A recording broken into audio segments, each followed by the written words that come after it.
সেকেন্ডের মধ্যেই বন্ধ হয়ে যায় ইঞ্জিন। সামনে এলো এয়ার ইন্ডিয়ার ভয়াবহ দুর্ঘটনার রিপোর্ট। আহমেদাবাদ বিমান বিপর্যয়ে 15 পাতার রিপোর্ট প্রকাশ করেছে এয়ারক্রাফট অ্যাক্সিডেন্ট ইনভেস্টিগেশন ব্যুরো।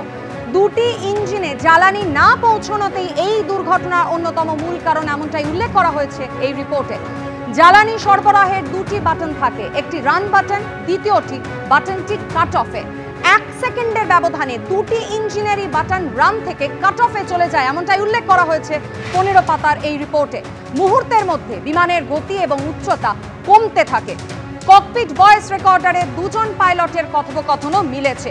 15 পাতার রিপোর্ট, সেখানে উল্লেখ রয়েছে এয়ার ইন্ডিয়ার ভয়াবহ দুর্ঘটনার রিপোর্ট। আহমেদাবাদ বিমান বিপর্যয় 15 পাতার রিপোর্ট প্রকাশ করেছে এয়ারক্রাফট অ্যাক্সিডেন্ট ইনভেস্টিগেশন ব্যুরো।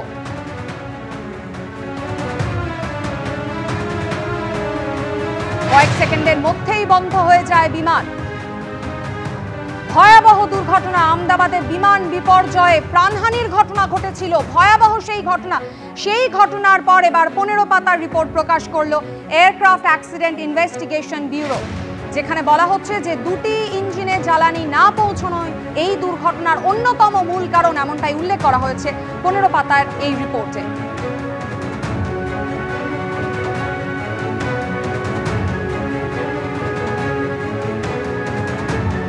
গত 12 জুন আহমেদাবাদে বোয়িং বিপর্যয় হয়, সেখানে মৃত্যু হয়েছিল 260 জনের।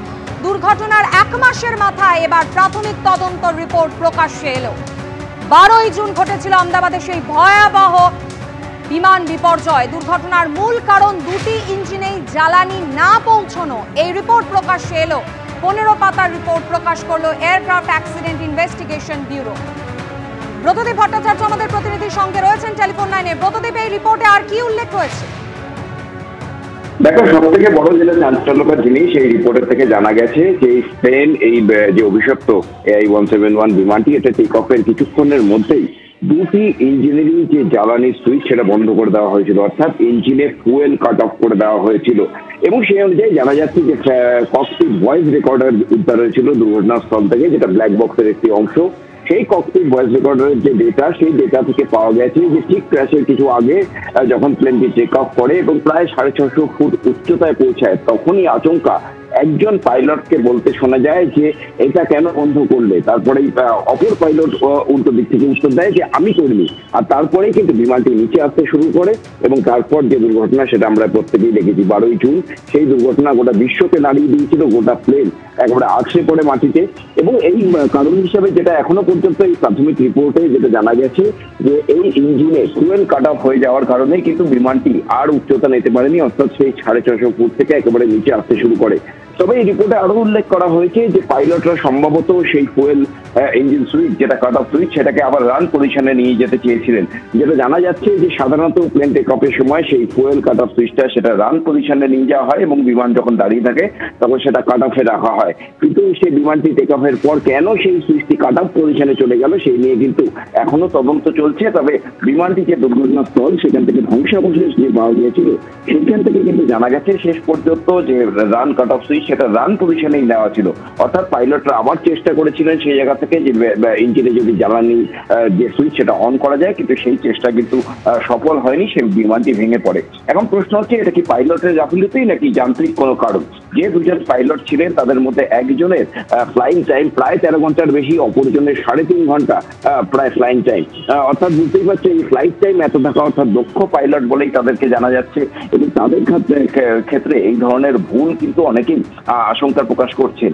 এখন যান্ত্রিক ত্রুটির কারণে এই দুর্ঘটনা ঘটেছে কিনা নাকি পাইলটের ভুল, এই গোটা বিষয়টি জানার জন্য বাকি যে তথ্যগুলি উদ্ধার হয়েছে সেগুলোকেও ডিকোড করার কাজ চলছে। তবে মাধবী, একটা ইতিবাচক দিক যে এতদিন আমাদের দেশে এই ধরনের বিমান দুর্ঘটনা হলে এই যে ব্ল্যাক বক্স অর্থাৎ ফ্লাইট ডেটা রেকর্ডার এবং ককপিট ভয়েস রেকর্ডার এগুলোকে বিদেশে পাঠানো হতো, মার্কিন যুক্তরাষ্ট্রে কিংবা ফ্রান্স, রাশিয়া এই সমস্ত জায়গায়। তবে এবার দিল্লিতে কিন্তু এটা ডিকোড করা হয়েছে এবং বাকি যেসব সংস্থাগুলি ছিল, এয়ারক্রাফট অ্যাক্সিডেন্ট ইনভেস্টিগেশন ব্যুরো, তার সঙ্গে DGCA এবং অন্যান্য যে সমস্ত সংস্থাগুলি তদন্তের কাজ করেছে, প্রত্যেকেই কিন্তু এই যে ডিকোডিং সেই সময় উপস্থিত ছিল। এটা প্রাথমিক রিপোর্ট, এখনো অনেকগুলি তথ্য যেগুলো পাওয়া গিয়েছে ওই ব্ল্যাক বক্স থেকে সেগুলোকে কিন্তু উদ্ধারের কাজ চলছে এবং তারপর কিন্তু একেবারে ফাইনাল রিপোর্ট সেটাই পাওয়া যাবে। তবে প্রাথমিক যে রিপোর্ট পাওয়া গিয়েছে তা থেকে অত্যন্ত চাঞ্চল্যকর ঘটনা। আমরা জানি যে 12ই জুন বিমানটি যে আহমেদাবাদ বিমানবন্দর সেখান থেকে টেক অফ করে এবং টেক অফের সময় প্রায় 300 কিলোমিটার প্রতি ঘন্টা স্পিডে ছিল এবং যখন বিমানটি সব থেকে সর্বোচ্চ উচ্চতায় পৌঁছায় 625 ফুট, সেই সময়ও প্রায় 350 কিলোমিটার প্রতি ঘন্টা স্পিড অর্থাৎ 180 নট স্পিডে সেটা যাচ্ছিল। আচমকাই সেই উচ্চতায় কি এমন হলো যে ইঞ্জিনের সুইচ কাট অফ হয়ে গেল। একজন পাইলট আরেকজন পাইলটকে বললেন যে এটা কেন বন্ধ করলে, ইঞ্জিনের cut off switch, fuel cut off switch সেটা কেন বন্ধ করা হলো। অপরজন উত্তর দিলেন যে আমি করিনি।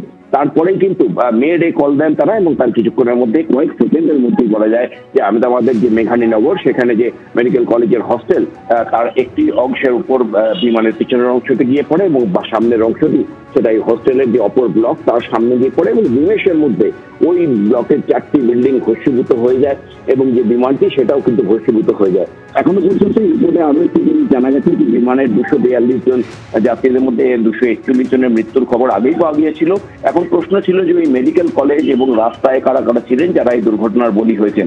সেখান থেকে এই রিপোর্টে জানা যাচ্ছে যে 19 জন এমন ছিলেন যারা কিন্তু এই বিমানের যাত্রী নন, অর্থাৎ হয় তারা ওই মেডিকেল কলেজের কিংবা সাধারণ মানুষ যারা ওই রাস্তা দিয়ে যাচ্ছিলেন।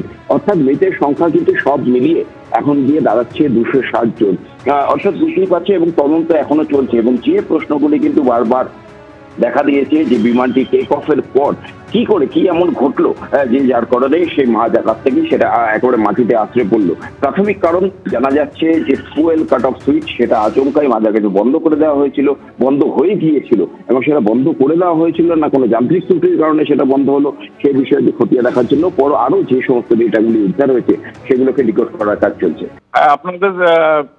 আপনাদের দর্শকদের জানানো দরকার যে এই সম্বন্ধে একটা অ্যাডভাইজারি আগে বার করেছিল ফেডারেল এভিয়েশন এজেন্সি ইউএসএ যে এরকম ইলেকট্রিক ফিউল সুইচেস ফেল করতে পারে, কিন্তু এটা খুব একটা গুরুত্ব দেওয়া হয়নি কেননা কোনো ইনসিডেন্ট এই অ্যাক্সিডেন্টের পরে হয়নি বলে, আগে হয়নি বলে এটা কোনো গুরুত্ব দেওয়া হয়নি। কিন্তু এখন দেখা যাচ্ছে যে প্রিলিমিনারি ইনভেস্টিগেশন রিপোর্ট দেখে যে ইলেকট্রিক্যাল সুইচেস ফেল করেছিল। কেন ফেল করেছিল আমার মতে এটা আমার মনে হয় যে কোনো ইলেকট্রিক্যাল পাওয়ার ডিস্ট্রাকশন হয়েছিল যার ফলে এই সুইচেস ফেল করে, অন থেকে অফ চলে যায় এবং তাতে যখন আবার র্যাট বেরিয়ে আসে, র্যামের টারবাইনটা বেরিয়ে আসে, তাতে ইলেকট্রিক্যাল পাওয়ার রিস্টোর করে পার্শিয়ালি। সেই ইলেকট্রিক্যাল পাওয়ারের জন্যে আবার ওই সুইচেসগুলো অন হয়ে যায় এবং তাতে ফেডেক যে বস্তুটি আছে যে ইঞ্জিনের মধ্যে, তো সেটা সেই ফেডেক যে কম্পিউটার তারা সেন্স করে যে এয়ারক্রাফট তো এখন এয়ার মোডে আছে, সুতরাং the engine should be on.